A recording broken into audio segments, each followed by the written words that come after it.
Tonight on CTV News at 5. Trick or treat!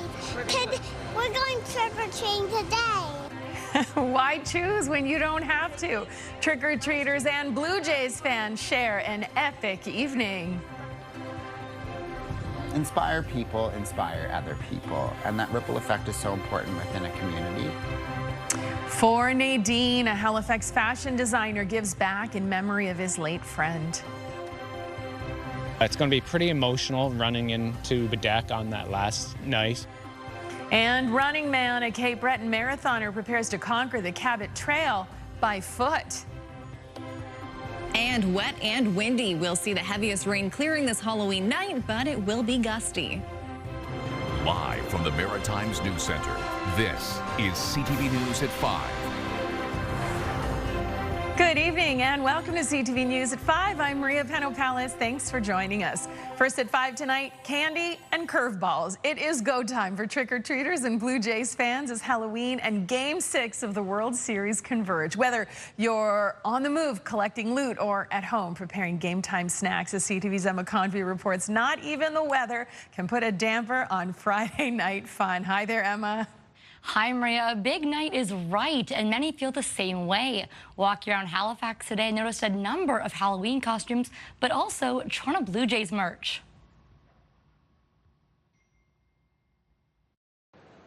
Lincoln and his mom, Courtney, were at the Halifax Shopping Centre today, picking up the finishing touches for their Halloween costumes. I want vampire zombie back. Their plan is trick-or-treating for Lincoln. Then for mom and dad, it's watching the Jays take the field for Game 6. I think I'll have to watch and hubby will have to take one for the team in the rain. The Toronto Blue Jays could be just 27 outs away from their first World Series in over 30 years. Jays fan Nick DeFore remembers watching the series as a kid. To see them make it this far years later is a full circle moment. They were good in 1990. They were good in 1991. It was expected, whereas the Blue Jays were a last place team last year. There wasn't as big an expectation this year. So that's what's made this year a little unique. For others like Chris Gugu, he plans to tune into the game, but his focus is his annual Halloween bash. The first year, I think we had about 800 kids, and last year we had 1,200, and so we're preparing for 1,500 kids this year, and no, I don't think it'll ever stop because my mom's memory is never going to stop. It's all decked out. A haunted maze and both a 25-foot tall Beetlejuice and clown. Free beaver tails. We're going to have T-shirts, free T-shirts. We're going to have a free barbecue. Of course, we have the haunted maze. We're going to be putting treat bags full of goodies and $20 bills. The trick for many is to balance the treats with the ball game. Trick-or-treating, watch the game, and then we're going to go hang out with her brother for a little bit. Work at Lawton's, and we're going to have lots of fun, hand out candy. A few people who will come in costume, and it's fun to see. I'm going to take my kids out trick-or-treating, and then I'm going to watch Colorado play in hockey, and then after that, I'll check the game, the Jays game out tonight, and then, eat my kids' candy. There are also a number of watch parties taking place across Halifax tonight. Many spots downtown cutting the music, putting the game on full sound. And at the Rogers Square at 8 o'clock tonight, there's a free outdoor viewing party for all ages. Maria. Oh, so much to do and see tonight. Thank you, Emma. CTV's Emma Convey for us in Halifax this evening. All right, let's head over to the anchor desk now where Bruce Briscoe is standing by with a look at the day's headlines. Hi, Bruce. Hey, Maria. Much needed rain around here today, but most of it came down all at once as the remnants of Melissa clear right across. Municipal crews were up against through the day, and how much of a help this heavy rain has been to our exceptionally dry maritime region. More than 50 doctors from Quebec are now expressing interest in moving to New Brunswick. That's according to the College of Physicians and Surgeons. The spike is at least partly due to Quebec's recently passed law that overhauls the way doctors are paid in Quebec. CTV's Laura Brown has details and reaction at 6. And also tonight, construction projects are a common nuisance in the region, but patience is growing pretty thin for business owners in one part of the west end of Halifax. Dutch Village Road has been a work in progress for months. And although the end is finally in sight for this massive project, those who work there say business is down, in some cases way, way down. We'll hear their concerns when you join us tonight for CTV News at 6. Right now, we'll head over to the CTV Atlantic Weather Center, and Stephanie Seacos in for Kaylin Mitchell tonight. And all of us kind of grateful to see the rain despite Halloween, you know. That's right, Bruce. We have been waiting for this rain for so long. It's unfortunate that it, of course, landed on Halloween, but we are starting to see the heaviest of those showers clearing east. Still some rain coming down, though, through much of Cape Breton, into parts of Prince Edward Island, even into northern and northeastern areas of New Brunswick as well. But we are still dealing with those gustier winds, so even as the rain begins to clear, which is good news for trick-or-treaters, still some very windy conditions. So any hats on those costumes, you should hang on to them. With the storm system as well, we've been seeing some watches, warnings, and some special weather statements in effect. Earlier today, the entire region was lit up green and yellow, but we are again starting to see the system clear east. So still dealing with just that special weather statement and a rainfall warning for parts of Nova Scotia. Again, this will continue clearing, though, as we head into the evening hours. Temperatures at this hour, 15 degrees in Halifax, 14 in Fredericton, and 14 in Charlottetown. So still quite mild above seasonal for this time of year. As for those winds, still on the gusty side, and that will continue into the evening hours as well. As for the trick-or-treating forecast, we'll see those mild conditions continuing into the later hours, just dealing with some cloud cover there. But again, tonight we'll see that rain clearing, windy conditions. Tomorrow, chance of showers and some cooler conditions Sunday into Monday, though a mix of sun and cloud, and I'll have more on that in a little bit, Maria. Excellent. We'll see you in just a little bit, Stephanie. Right now, though, time for our first break. Still ahead, we will give you the last key word in our Costa Rica is Calling contest. Don't miss it. We also have these stories. I'm Catherine Knight. I'm a photographer, and I'm going to tell you about my new book, Boat, and photographing model boats out in the wild. I'm Stephanie Seacos. Coming up on CTV News at 5, honoring a friendship, why a Halifax designer is raising funds to purchase wigs for local breast cancer patients. That story is still ahead on CTV News at 5. Celebrate the outstanding class of 2025. The Nova Scotia Sport Hall of Fame induction ceremony takes place Saturday, November 8th at 7 p.m. at the Lighthouse Arts Centre in Halifax. Visit nsshf.com to purchase tickets. Welcome back. CTV has teamed up with CAA Atlantic and Colette for our Costa Rica is Calling contest. We are giving away an unforgettable 11-night tour for two of beautiful Costa Rica. The winner will explore San Jose and then hop aboard a riverboat for a jungle crocodile safari and bird watching excursion. They'll even get to choose from a zip lining adventure or a volcano lava field hike each weeknight from now until October 31st. That's tonight. We'll give you a keyword. Once you have it, head to ctvatlantic.ca and follow the contest prompts or scan the QR code on your screen right now. You can enter once per keyword. The winner will be announced November 7th. All right, you ready for it? Your last keyword is crocodile. Take that and good luck, everybody. What a super prize. All right, on to our next story here. A Halifax designer is using his skills to raise money to help local breast cancer patients. As CTV's Stephanie Seacos reports, it's a cause very close to his heart. John Michael Brewer never planned to become a fashion designer. He only wanted to help his friend who was battling breast cancer. She kind of laughed at me and she said, well, no offense, you're not going to be the one who cures cancer. And I said, well, fair enough, that's true. But she said, you could be somebody who helps the people who do help me with my treatments. So they came up with a fashion show fundraiser. She went through chemo at the time, so she wasn't able to make it to the show. And halfway through the planning of the second year, she passed away. That was almost 20 years ago. Those two shows raised close to $8,000 and connected Brewer to a new world. From Halifax Fashion Week with his brand, the Drunk Girl Collection, and now Paris Fashion Week. I remember sitting with the idea, thinking about how crazy it was and how if I didn't have that initial conversation with my friend when she said, why don't you create clothing and help the people who help me? I would have never followed that route. With the Paris show landing in October, which is Breast Cancer Awareness Month, Brewer took it as a sign. It felt very full circle. It felt very surreal.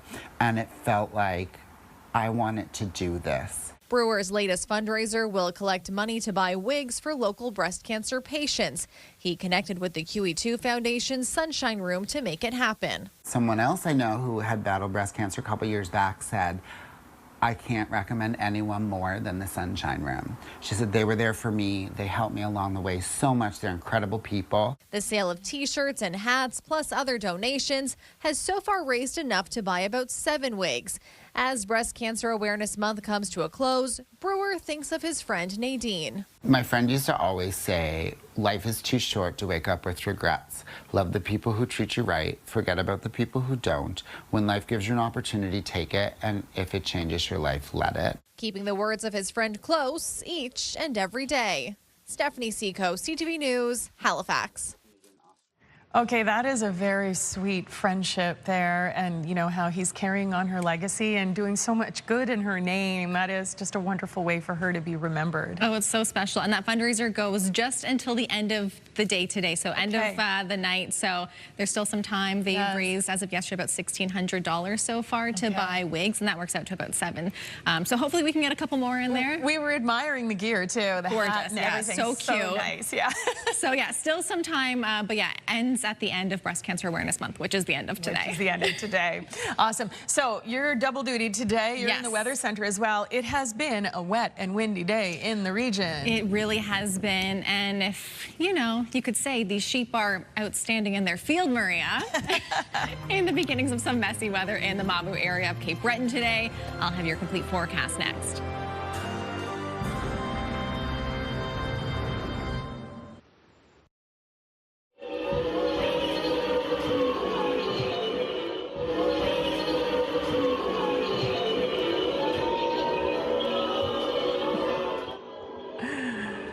Creepy in the best possible way. Check out this haunting scene from the grade 5 students at École du Grand Portage in Lower Sackville, Nova Scotia. Big shout out to the fun-spirited kids and dedicated teachers who tapped into their spooky side to bring this haunted school to life.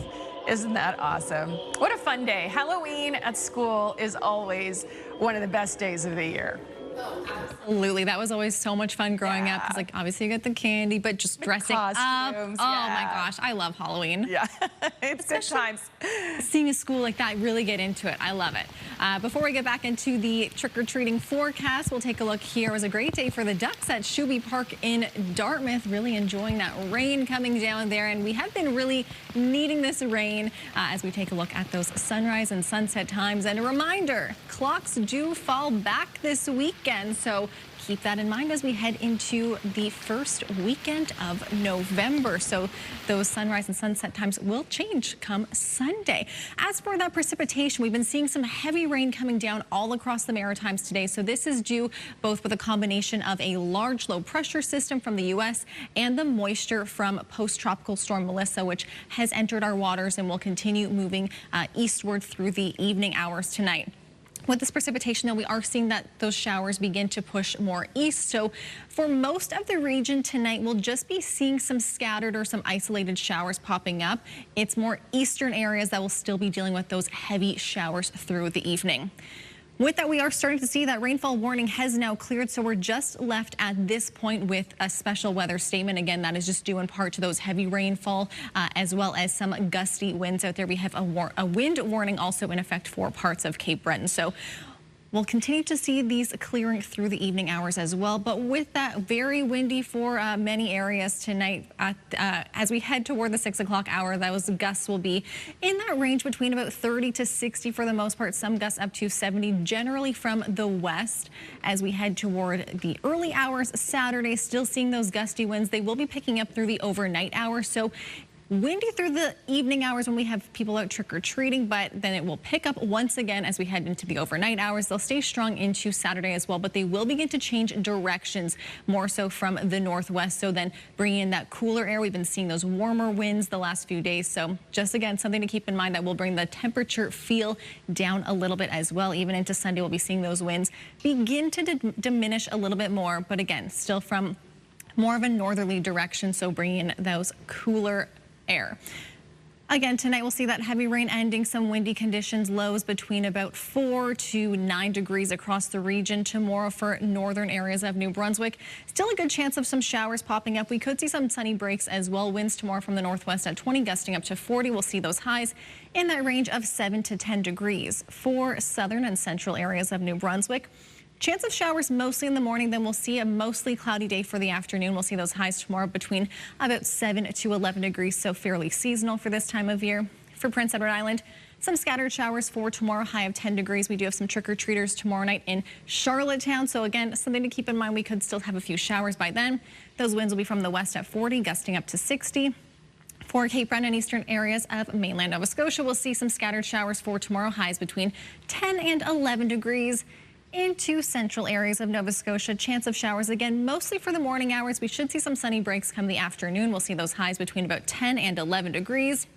And for more southwestern areas of Nova Scotia, we'll see a chance of showers for tomorrow, those highs between about 10 and 11. That's a look at the forecast. Now we'll take a look at tonight's weather watcher. And it is Ellie Watson from Western Shore, Nova Scotia. And Ellie has sent us a drawing of a beautiful rainbow coming out after some rain has moved through. Hopefully we'll see some rainbows maybe tonight if the clouds let up a little bit. Thank you, Ellie, and great job. Now, if you'd like to be one of our weather watchers, you can send your weather-related drawing by mail. The address is on your screen, or you can email them to kaylin.mitchell@bellmedia.ca. Maria. Thank you, Steph. All right, a new book celebrates tiny boats and big talent. CTV's Mike Lamb met award-winning photographer Catherine Knight in her element. Take a look.